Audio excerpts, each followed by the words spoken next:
la gente verá en mí a Jesús, la gente ve en ti a Jesús. Hay gente que puede saber de que hay una palabra de esperanza a través de tu vida, ¿no?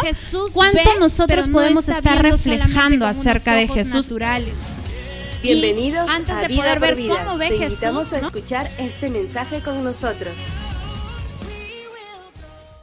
Y quería contarles, ayer nosotros tuvimos un tiempo con el grupo Vida, y saliendo me fui con una persona que me compartía acerca de una entrevista de trabajo que tuvo. Y básicamente ella me contaba que su entrevista fue en inglés, y aunque tuvo una persona que le traducía, yo me puse a pensar, ¿no? Qué difícil debe ser, ¿no? Ya una entrevista de trabajo nomás es difícil, cuánto más será de poder tener en otro idioma. Pero mientras ahí me remontaba a poder chequear, ¿no?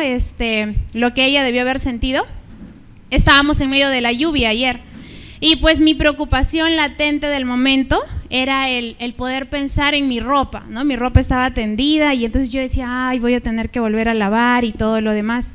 Pero esas dos situaciones me hacían pensar, ¿no? De cómo todos debemos tener algo en mente, alguna preocupación, algún reto, algo, ¿no? En sus distintas formas y magnitudes, nosotros podemos estar teniendo algo en mente, y Jesús no fue la excepción. Jesús también tenía algunas cosas en mente. Y en Marcos 6 vamos a ir conociendo un poco acerca de la historia, de qué es lo que le sucede a Jesús.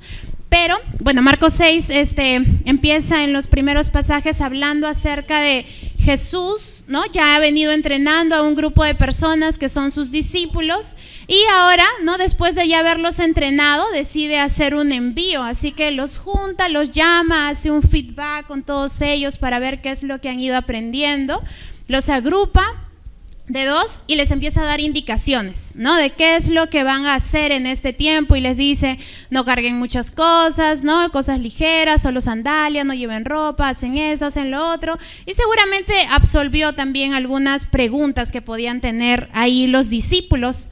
Entonces yo imagino a Jesús habiendo terminado esa reunión, los discípulos saliendo de dos en dos, ¿no? Yéndose a donde ellos tenían que ir, y imagino a un Jesús, ¿no? Emocionado, porque salían sus discípulos, salían las personas, y más allá de ser discípulos, que ya hay un gran afecto, era el hecho de lo que ellos se iban a empezar a hacer. Ellos iban a compartir la palabra. Así que yo imagino la expectativa, lo que Jesús tenía en mente, ¿no? ¿Con qué noticias ahora ellos vendrán? ¿Qué milagros harán? ¿No? ¿A cuántas personas predicarán? Tendría mucha expectativa acerca de este momento, pero eso no es todo lo que sucede. Entonces aquí entra en Marcos 6, y tú sigues leyendo, empieza a entrar este personaje que es Juan el Bautista. Juan, aquel que lo bautizó a Jesús, su primo, aquel que lo identificó desde la panza. Él pudo saber que Jesús era el Mesías, y pues no viene con una buena noticia. La noticia que llega a Jesús es que Juan acaba de morir. Juan fue decapitado, y entonces Jesús, ¿no? En medio de su gran expectativa que podía estar teniendo por los reportes que vendrían, acaba de recibir esta noticia de que su primo acaba de fallecer, una persona a quien él amaba mucho, y entonces está ahora también con esto, ¿no? Así como yo podía estar preocupada por mi ropa mojada, esta persona de cómo podía haber sido su entrevista, y de repente tú tengas algo en mente, ¿no? Día a día podemos tener algo en mente. Algunos tendrán algún reto económico, otros retos de salud, y distintas cosas que podamos estar teniendo, y Jesús no estaba haciendo la excepción. Jesús también estaba teniendo un dolor bastante profundo en su corazón, y ahí es donde llegan los discípulos. Entonces veamos lo que dice Marcos 6:30, y dice, ¿no? Los apóstoles se reunieron con Jesús y le contaron todo lo que habían hecho y enseñado. Como Jesús y los apóstoles estaban en un lugar muy ruidoso y concurrido, no tenían tranquilidad ni para comer. Así que Jesús les dijo, vengan conmigo a un lugar tranquilo para que puedan descansar un rato. Así que se fueron en una barca a un lugar despoblado, pero muchos los vieron salir, y como los conocían, decidieron ir con ellos. De todos los pueblos salió gente corriendo por los caminos, y llegaron antes que ellos. Cuando Jesús bajó de la barca, vio una multitud tan grande, tuvo compasión de ellos, porque eran como ovejas que no tenían pastor. Entonces se acercó a ellos y comenzó a enseñarles muchas cosas. Quiero hablarte primero de poder pasar de nuestras preocupaciones a poder ocuparnos de la iglesia. Y vamos a volver a leer estos 3 primeros pasajes que está en el versículo 30. Dice: los apóstoles se reunieron con Jesús y le contaron todo lo que habían hecho y enseñado. Entonces, ¿recuerdan lo que Jesús tenía en mente? Jesús tenía en mente la gran expectativa, ¿no? Esto era parte de lo que él quería saber, cuáles iban a ser estos grandes reportes, pero también tenía en mente, ¿no? Y en el corazón el dolor que él estaba atravesando del hecho de haber perdido a una persona que amaba. Y entonces aquí están sus discípulos, ¿no? Ellos llegan, ¿no? Jesús los empieza a atender, dice la palabra de que ellos se reunieron, ¿no? Entonces no fue algo, ¿no? Esporádico, no. Jesús se tomó un tiempo para juntarlos y dice que ellos pudieron contar todo lo que habían hecho, ¿no? Y entonces yo me imagino, ¿no? A un Pedro alzando su voz para compartir todo lo que él había hecho, a un Juan tratando de estar más cerca de Jesús para poder compartir cómo había estado enseñando. Pero la palabra también dice, ¿no? De que yo creo que fue como un intento de querer estar hablando, ¿no? O sea, un discípulo hablaba, el otro discípulo quería hablar, el otro discípulo quería hablar, ¿no? Y creo que fue un intento, porque la palabra dice en el versículo 31, como Jesús y los apóstoles estaban en un lugar muy ruidoso y concurrido, no tenían tranquilidad ni para comer. Entonces, además, ¿no? De que ellos en su entusiasmo estaban queriendo compartir todo lo que habían hecho, porque si tú lees en Marcos 14, si no me equivoco, también habla de que ellos hicieron sanidades, ellos hicieron, ¿no? Más allá de lo que ellos mismos tenían en mente. Entonces ellos traían el gran reporte, pero estaba siendo un lugar muy ruidoso y concurrido. Eso me habla de que había muchas personas en el lugar. Entonces, aquí había muchas personas, mucha interrupción, ¿no? Y Jesús empezó a identificar. ¿Qué cosas identificó Jesús aquí?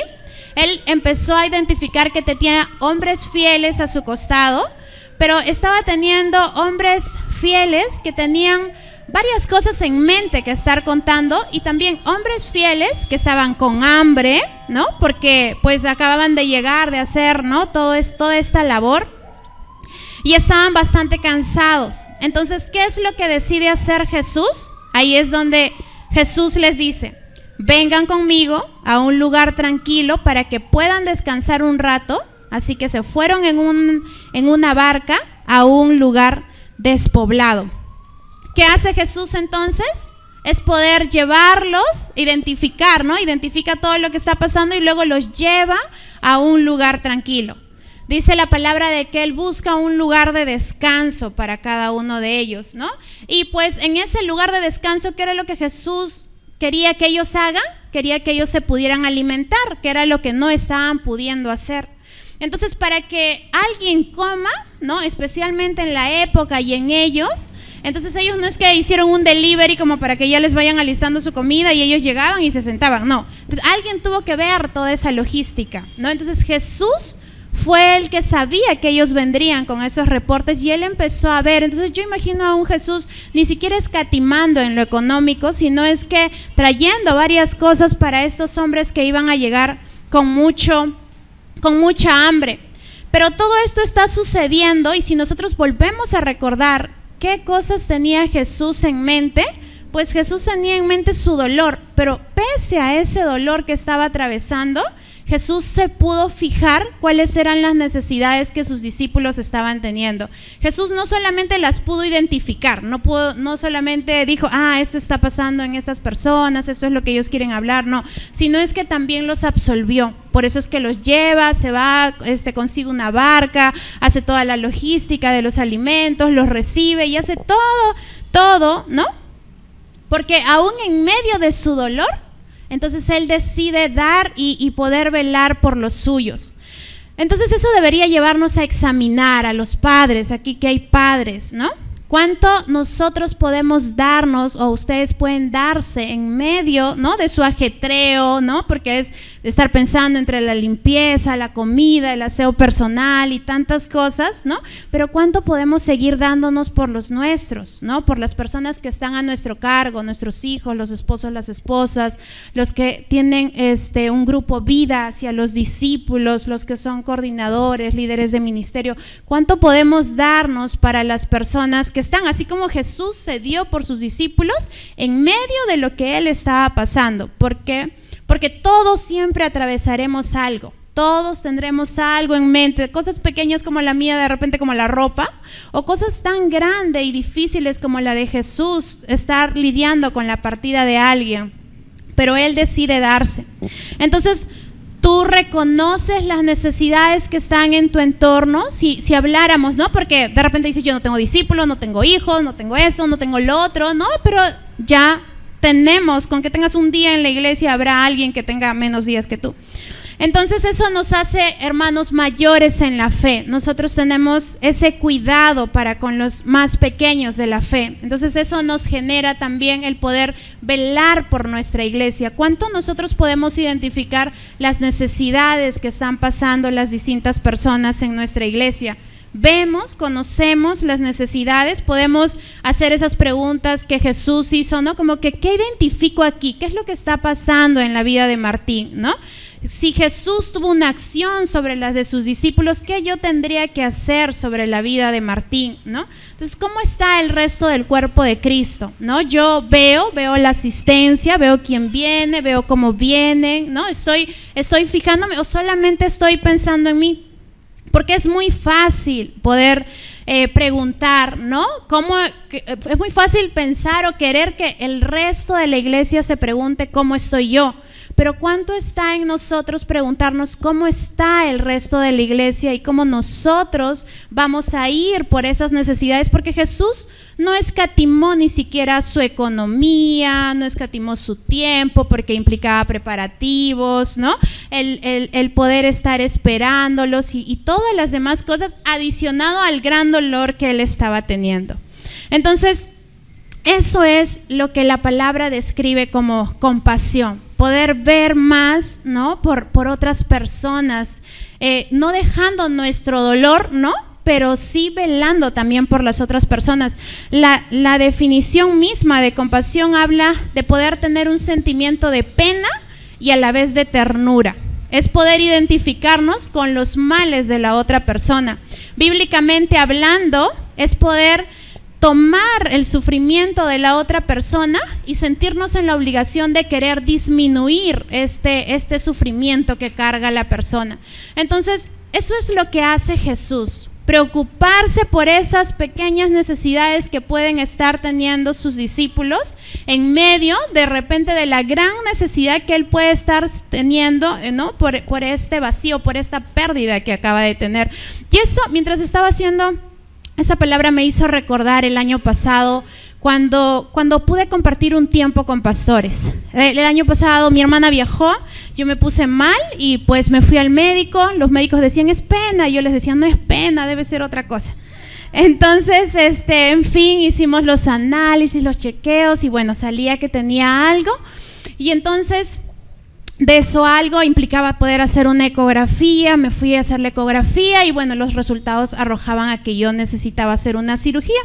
Así que ya ahí en medio de eso para mí era no querer hablar con nadie, ¿no? Estar ahí, ¿no? Entre la fe, ¿no?, y la desesperanza y todo lo demás. Y yo veía mis llamadas perdidas de pastores, yo veía mis mensajes, ellos me preguntaban, ¿qué tal? ¿Te atendieron? ¿Cómo fue? ¿Te recibieron? Y bla, bla, bla, bla, bla.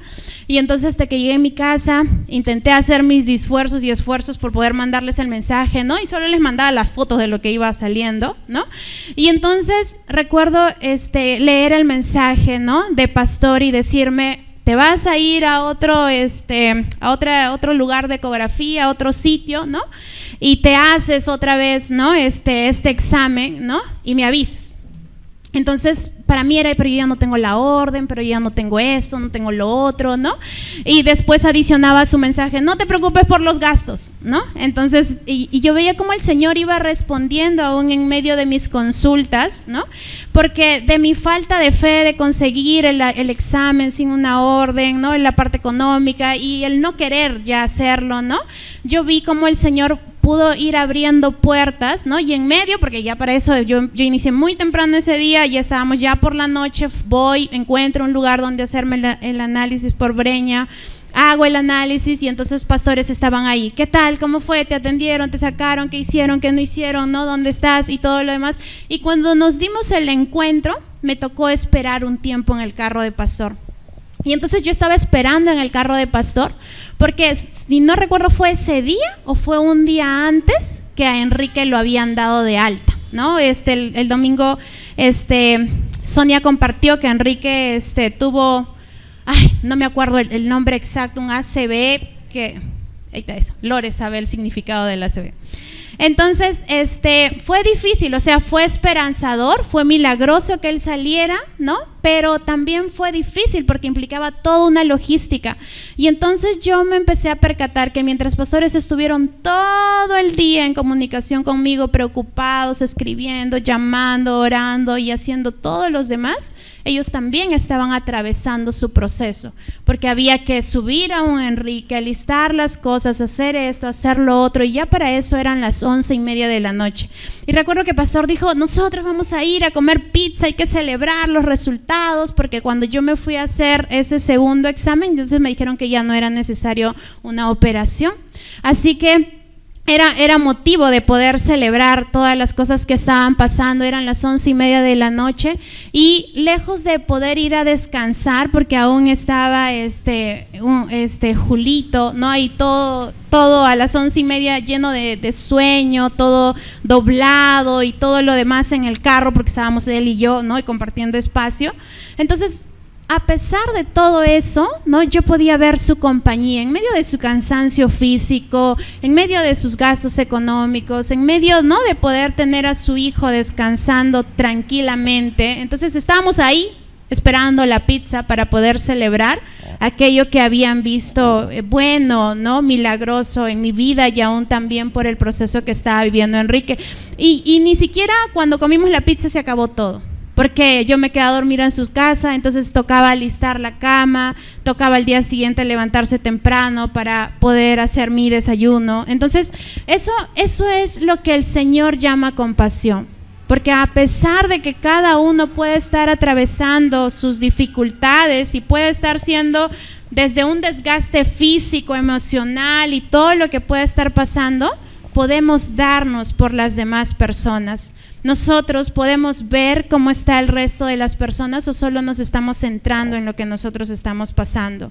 Y ahí es donde nosotros podemos pedir ayuda también al Espíritu Santo. Nosotros le podemos decir, de repente no es fácil ver para nosotros, de repente es más fácil ver por nosotros mismos, pero podemos pedirle al Espíritu Santo que pueda ayudarnos a poder ver qué es lo que las otras personas están pasando, y no solo a ver, sino a preguntarle, ¿qué puedo hacer, Espíritu Santo, por esta persona? Y entonces, si desde la cercanía nosotros empezamos a ejercer, si con los que nos codeamos, con los que compartimos, podemos empezar a fructificar la compasión, el amor, ¿no? El afecto entre nosotros, entonces eso también va a empezar a extenderse hacia las demás personas. Y ahí quiero entrar a mi segundo punto, que es de pasarnos, de preocuparnos, ¿no? A ocuparnos por aquellas personas que se añadirán a la iglesia, ¿no? La palabra dice que es el Señor quien añade a la iglesia. Entonces, el punto es, ¿no? Es ir, ¿no? Es ir hacia esas personas que van a ser añadidas. Y en el versículo 33 dice, pero muchos los vieron salir y como los conocían, decidieron ir con ellos. De todos los pueblos salió gente corriendo por los caminos y llegaron antes que ellos. Cuando Jesús bajó de la barca y vio una multitud tan grande, tuvo compasión de ellos porque eran como oveja que no tienen pastor. Entonces se acercó a ellos y comenzó a enseñarles muchas cosas. Como ya se estaba haciendo tarde, los seguidores se acercaron a Jesús y le dijeron, Este es un lugar despoblado, ya es muy tarde. Entonces, ya Jesús había hecho toda la logística de poder atender a sus discípulos, había puesto la barca, les había puesto la comida, ¿no? Estaban ahí todos, en teoría, a punto de Jesús descansar, cuando dicen, ¿no? De que, o mientras esto sucedía, dice la palabra que las personas que estaban alrededor vieron que ellos salían. Entonces, mientras Jesús alisaba todo en la barca, las demás personas iban viendo para qué lado se va a dirigir esta barca. Y como lo conocían, es decir, eran personas que ya habían seguido el caminar de Jesús, eran personas que habían escuchado de Jesús, eran personas que querían saber, ¿no? Y dice que por eso es que ellos decidieron ir con ellos. Y no solamente era el hecho de poder ellos estar yendo, sino es que de los pueblos se iban sumando. La gente veía, ¿no? Y se iban sumando a poder ir hacia donde Jesús se iba a encontrar, ¿no? Entonces, tanta era su prontitud que dice la palabra de que ellos incluso llegaron antes de que Jesús llegara, ¿no? Entonces, y ahí es donde nosotros debemos percatarnos, ¿no? Porque después habla acerca de Jesús, ¿no? Porque Jesús había estado en esa barca, ¿no? Y entonces yo imagino a Jesús tratando de estabilizarse en medio de la barca, ¿no? Y alzando su mirada y viendo una hartísima cantidad de gente, porque este pasaje es muy conocido por la multiplicación que Dios hace para poder proveerles alimento a estas personas. Y es que aquí no estuvo solo 1,000 o 2,000 personas, estuvieron 5,000 personas que se llegaron a reunir para poder escuchar, ver y poder, ¿no? Tener ese contacto, esa unidad con Jesús. Y fueron 5,000 personas sin considerar ni siquiera niños ni mujeres. Entonces era la cantidad de personas que había ido. Y dice la palabra de que Jesús baja de la barca y vio una multitud tan grande. Y eso es lo que a mí me llama la atención. El hecho de que Jesús ve, ¿no? O sea, porque todos acá, ¿no? Nos hemos cruzado en algún momento con un inconverso, ¿no? Entonces, y no es que yo veo, ¿no? Y digo, ay, él no tiene a Dios y yo me conmuevo y le predico o quiero que él, no, entonces yo camino, comparto asiento en el bus con una persona que de repente no conoce de Dios, mi misma familia muchas veces, ¿no? Y entonces siempre vemos, siempre estamos viendo, si la Biblia hablara acerca de ver en lo natural, ahorita mismo podríamos acercarnos a la ventana, ver hacia abajo, ver tantísima gente que pasa, pero la pregunta es si nosotros reconoceríamos quiénes sí conocen de Dios y quienes no conocen de Dios, ¿no? Y entonces ahí es donde nosotros debemos saber de que Jesús ve, pero no está viendo solamente con unos ojos naturales. Y antes de poder ver cómo ve Jesús, ¿no? Deberíamos también preguntarnos, porque lo interesante de esto es que no es que Jesús está yendo a predicar donde ellos están, es la gente yendo hacia donde Jesús está. Entonces eso a mí particularmente era, ¿no? La gente verá en mí a Jesús, la gente ve en ti a Jesús, hay gente que puede saber de que hay una palabra de esperanza a través de tu vida, ¿no? ¿Cuánto nosotros podemos estar reflejando acerca de Jesús y cómo nos diferenciamos? ¿Cómo las personas mismas que no conocen de Dios me pueden diferenciar de ellos, ¿no? Entonces ellos pueden ver. Y también desde nuestro lado vemos a esa multitud, ¿no? Vemos con esos ojos, porque aquí está el secreto en cómo es que Jesús los ve. La Biblia dice, Jesús bajó de la barca, vio una multitud tan grande y dice, tuvo compasión de ellos y dice, ¿por qué? ¿Por qué es que tuvo compasión? No tuvo compasión por ellos porque era gente desocupada y tirada esperando algo. No tuvo compasión porque vio solo gente cansada después de haber corrido, ¿no? La Biblia dice que tuvo compasión porque eran como ovejas que no tienen pastor. Entonces, el mundo puede definir a una oveja sin pastor como una oveja libre, una oveja sin control, una oveja que todo lo puede hacer, ¿no? Pero ¿realmente será eso? ¿No? Realmente una oveja, si nosotros viéramos en lo natural a una oveja sin pastor, aquí yo busqué en internet cómo es una oveja sin pastor, ¿no? Y dice, ¿no? Que es una oveja que va errando por los montes sin saber a dónde ir. En realidad Su libertad es una desorientación, por eso anda de un lado a otro, porque nada le está llenando esa presencia de seguridad. Dice que es una oveja expuesta al asalto de cualquier enemigo, ¿no? Entonces, eso es ser una oveja sin pastor. Es una oveja descuidada. Probablemente es una oveja sucia, llena de muchas cosas, pero también es una oveja que puede estar lastimada, porque al no tener pastor y entre brinco y brinco puede haberse lastimado y eso incluso generar temor en su vida. Entonces, ¿no? Ahí es donde Jesús, o sea, cuando ve a través de esos ojos, cuando no está viendo solo una persona sentada a su costado, cuando no está viendo, ¿no? Cosas así, ¿no? Entonces, ahí es donde Jesús está viendo con esos ojos más allá, ¿no? De lo que visiblemente se está viendo, porque nosotros podemos ver sonrisas en las personas que están a nuestro costado, pero ¿cómo está su alma? ¿Cómo está, no? O sea, ¿cuánto nosotros podemos identificar ese vacío, esa soledad, esa necesidad de un pastor?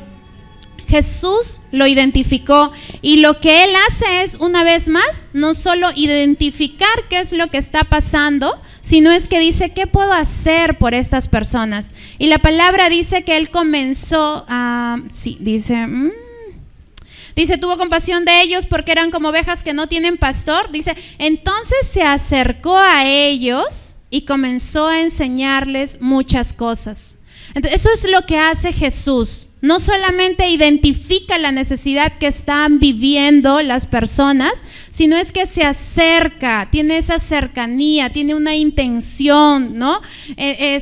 ¿Cuánto nosotros, no, podemos tener ese actuar de poder identificar esas necesidades afuera, ¿no? Y no solamente decirle que Dios te bendiga, ¿no? O que busque ayuda, sino nosotros somos esa ayuda, nosotros estamos teniendo esa cercanía, ¿no? Para poder ir y no solamente como que enviarlos o verlos con pena, ¿no? O qué sé yo, sino poder tener esa cercanía.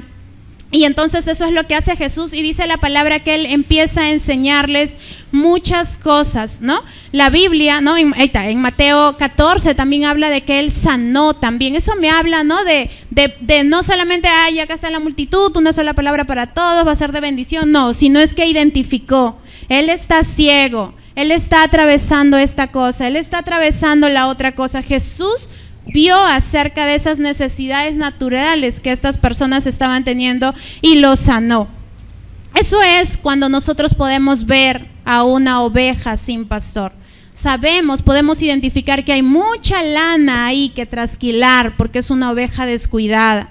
Es una oveja que necesita ser sanada. En lo natural es una oveja que necesita ser desparasitada y también poder chequear su ingesta porque pudo haber estado siendo alimentado de cualquier cosa. Entonces hay esa necesidad de un pastor también afuera, ¿no? Y el hecho de que Jesús vele por lo de afuera, es decir, por lo físico y por lo de adentro, está hablando de esa necesidad integral. ¿Cuánto nosotros no solamente nos acercamos a las personas no creyentes a ofrecerles, ¿no? Como si fuera un servicio, la oración, un discipulado, ¿no? Y si viene bien y si no, no, sino hacemos una inversión, ¿no? Y entonces nosotros podemos tomarnos un café, podemos salir a jugar, a hacer una cosa, hacer lo otro, empezamos a tener comunión o poder identificar cuáles están siendo las necesidades y de repente visito con un paquete de fruta, con algo que puede estar, ¿no? Impactando el corazón de la persona y también absolviendo esa necesidad, porque eso es lo que Jesús hizo. Nosotros invertimos en las personas que están necesitando de Dios. ¿Cómo nosotros estamos viendo a esas personas? Y ahí es otra vez más, donde si no sabemos cómo hacerlo, tenemos la ayuda del Espíritu Santo para pedirle que Él nos ayude a poder llegar a las personas. Y no necesitamos ir muy lejos. Todos aquí tenemos un trabajo, un lugar de estudio, en la universidad, en el colegio, en el carro. Pati compartía hace poco acerca de haber predicado a una chica en el Metropolitano. Entonces no tendríamos que tener excusas para poder, y si no, sala de bienvenida. Hoy día nos compartía Liz cuántas personas llegan mensualmente. Entonces, ¿por qué esas personas no se establecen? Porque no hay una iglesia que esté velando por estas ovejas, ¿no? Que no están teniendo pastor. Entonces, ¿cuánto nosotros podemos estar llevándole a eso. Y eso, ¿no? Eso es lo que el Señor hace, ¿no? Y eso es lo que no solamente está escrito ahí como algo al que contar o que leerlo, ¿no? Sino es algo que se puede materializar, vivificar en nuestras vidas. Yo lo vi en la vida de una amiga. El año pasado se abrió un ministerio, una persona fue la que tomó el reto de poder asumir este ministerio. Era un ministerio que iba a implicar poder tener un grupo de personas que íbamos a alcanzar e íbamos a ganarlos para Cristo. Y ella decidió tomar esto. Y dos cosas que yo recuerdo de esta persona, que además es bastante generosa, es que siempre llegaba cada sábado con algo que compartir para este grupo. Y lo segundo, aunque solo lo vi una vez, ¿no? Así directamente lo compartí, pero siempre lo escuchaba porque tenía Grupo Vida afuera, era su clamor por poder ver salvos a estas personas. Ella siempre se cerraba con un grupo y decía, bueno, afuera hicimos lo que teníamos que hacer, pero solamente Dios puede impactar la vida de estas personas. Y ella se encerraba ahí en la oficina y oraba hasta que, ¿no?, empezara todo el grupo. El grupo terminó, ¿no? Fue bastante glorioso delante del Señor, ¿no? Como nosotros nos relacionamos, y de hecho hay personas el día de hoy que congregan en nuestra iglesia a partir de esto. Pero lo que a mí me impactó de ella fue que, acabado todo esto, ella me compartió acerca de un diagnóstico médico que había tenido. Entonces ella sabía de este diagnóstico poco antes de que le dieran este reto para tomarlo. Tomó este reto, puso un stand-by sus diagnósticos y luego lo retomó. Y retomándolo, nosotros podríamos decir, ay, seguro Dios la bendijo y entonces sanidad completa. No, ella tuvo un mal resultado, un resultado negativo frente a lo que había pasado. Y entonces ella dijo, ahora sí, voy a empezar, ¿no? Todo lo que implicara el tratamiento y todo lo demás. Y entonces yo dije, bueno, ya, no, pocas veces serán las que empiece a verla, pero tuvimos el año pasado un tiempo de bautizo en diciembre, lo tuvimos aquí. Y entonces yo recuerdo haber entrado por esa puerta y haberla visto en esa esquina, orando, clamando, feliz, a pesar de que sabía yo ese mismo día ella había estado teniendo dolores físicos, ella tenía cargando un diagnóstico y un proceso largo que iba a vivir, pero ella empezó a estar ahí viendo cómo sus discípulas bautizaban a personas que habían decidido entregar su vida a Cristo. Eso es compasión, no quitar de nuestro lado nuestro dolor, pero empezar a tener tanta pasión por las personas, ¿no?, que aún no conocen de Dios, que puedo levantar un clamor, que puedo levantar una inversión, que puedo pararme y sostenerme en el Señor a pesar de mis dolencias físicas, pero puedo tener presencia para que esas personas vean cuánto el Señor sostiene mi vida. Eso es lo que nosotros necesitamos saber. Si el Señor, ¿no?, pudo impartir eso en la vida de nuestros pastores para estar conmigo, en la vida de esta hermana para poder estar presente en cada bautizo y en cada reunión donde hubo gente salva, ¿no? Porque nosotros debemos saber de que aunque hubo un Lázaro resucitado, no hubo un Juan el Bautista resucitado. O sea, la pérdida de Jesús fue una pérdida completa en cuanto a esta vida. Él ya no lo volvió a ver en vida, ¿no? Y lo mismo, ¿no? O sea, Sonia compartía esta semana porque Enrique todavía sigue su proceso. Esta hermana de la que les hablo todavía recién va a iniciar incluso un proceso mayor en cuanto a su salud, pero eso no les limita a poder velar por su iglesia, eso no les limita a poder compartir el evangelio. Y Marcos 5 es bastante extenso. Si nosotros siguiéramos leyendo, empezaríamos a ver acerca de lo que Jesús hace, porque sus discípulos se le acercan y le dicen, Jesús, estamos en un lugar desértico, ya se hace tarde, miren la cantidad de personas, ellos van a empezar a tener hambre, así que es mejor que tú los despaches y ellos se vayan.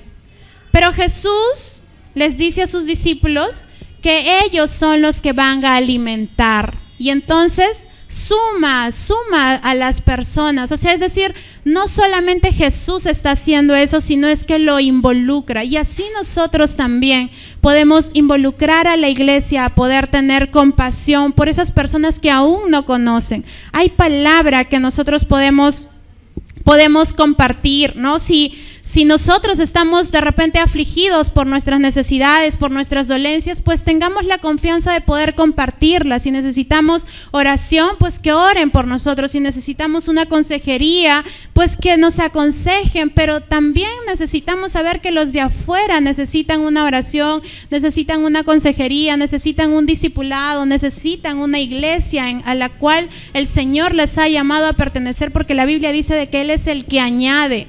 Entonces, ¿qué vamos a hacer nosotros hoy día? Si Jesús pudo alimentar a estos 5,000, ¿no? Más sus hijos, más sus esposas, más las demás mujeres viudas, seguramente ahí también habían, ¿no? Entonces, si Jesús se extendió a poder dar en lo natural y en lo espiritual porque les dio una palabra de alimento, ¿cuánto nosotros hoy podemos tomar ese paso de poder ver cómo está nuestra iglesia, cómo estamos, ¿no? Nosotros entre hermanos, y también poder ver cómo están las personas afuera?